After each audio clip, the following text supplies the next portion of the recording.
Lūga sudraba gaisma vēsta par aktrisi Meriju, kas pēc 20 izsūtījumā Sibīrijā pavadītiem gadiem atgriežas dzimtenē, dodas uz kapsētu un tur satiek vairākus savulaik pazītus cilvēkus, arī savu vīru. Viņi gan visi jau ir miruši, taču tas netraucē komunicēt. Ritina, Diedziņa, kamēr Diega Kaliņš sasniedz tevi. Tu pieliec pie ausu, saki? Halo. Mērija, man dvēselī. Halo, Mērija, man dvēselī. Stiepjas mūsu maigumu Diedziņš caur tūkstošiem nevienam nevajadzīgu noplādētu kilometru garumā.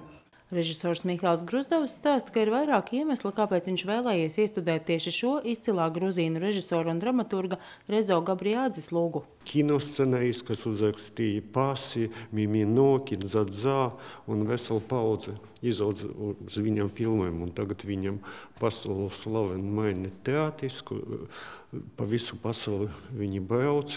Ja, un tā lūga būtībā uzrakstīta uz Ļeļu teātri, uz marionetiem. Ja. Un otrais ļoti svarīgi, ka tas vienīgā Latvijā, kas var, manuprāt, to nospēlēt, tā Daca. Jā, tāpēc es viņu ļoti mīlu un kā aktrise un kā sievieti. Un tā vienkārši viņai. Un trešais, kad mācījos otrais vidusskolā, tur blakus bija veci vācu kapi, kur pagāja mana visa bērnība būtībā. Pēc tam viņus novāca kaut kādus 60 kaut kādos gados, ja, un iztaisīja kafejnicu sportu, bet visi viņu sauc par mierunīti. Lai arī tēmas, par kurām tiek runāts, izrādē ir smagas, tās tiek pasniegtas viegli un pat ar zināmu humoru devu, jo lūgas žanrs ir komēdija. Mēs arī sākumā smējāmies, kur tā komēdija, bet tā lieta ir tāda, kaut arī tās tēmas ir sāpīgas un dziļas, ja, izsūtījums, nāve. Tomēr par tām cenšamies ar tādu smeldzīgu humoru un tā vieglāk tam pieiet. Es domāju, ka atsaukties jau noteikti uz šīm tēmām var ik viens, jo gan izvēl katram latvietim ģimenē kāds ir bijis izsūtīts. Jau no nāves arī mēs neviens nekur neizbēgsim, bet tur ir sava dava humora. Nav tā, ka tikai un vienīgi traģēdija. Mūsu dvēselēm ir laiks nomierināties. Tu paskaties ārā. Te nav nevienas dzīves dvēseles. Un ja kāda šeit arī ir bijusi, tad viņi jau nākamajā rītā aizlēkās prom. Jā, tāpēc, ka sapratam. Tāpēc, ka sapratam, ka viss beigas cauri. Āmen!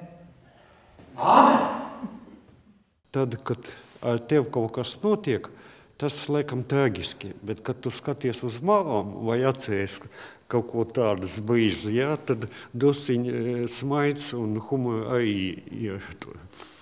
Tas man liekas ļoti pareizi. Skatīties uz sevi un uz savu dzīvi ar humoru. Citādi nevar izdzīvot vispār. Mūziku speciāli šai izrādē sarakstījis komponists Arturs Maskats, scenogrāfijas autors Mārtiņš Vilkārstis, kostīmu māksliniece Rāna Henriksona un horeogrāfe Inga Raudinga. Visa komanda kopā radījusi visai iespaidīgu atmosfēru un aktieris Imants Strats vērtē, tieši tas varētu atstāt vislielāko iespaidu uz izrādes skatītājiem. Visa mūzika, gaismas, tā tēma, viņa kaut kā tāda. Man liekas, ka viņa iedod kaut kādu to emocionālo atvērtību cilvēkam tādu.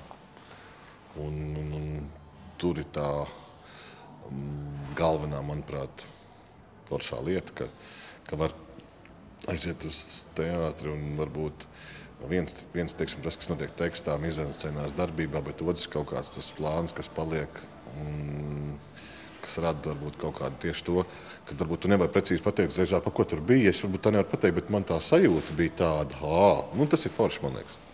Pēcgaršas sajūta tā ir pat bieži vien svarīgāk nekā tā dotā mirkļa sajūta. Sudraba gaisma ir pēdējais šīs sezonas jauniestudējums, taču šogad Valmieras teātris darbu atsāks agrāk nekā parasti. Nākamā pirmizrāde Ineses Mičulas režisētā Eņģeļa kreisais spārns jau 1. augustā.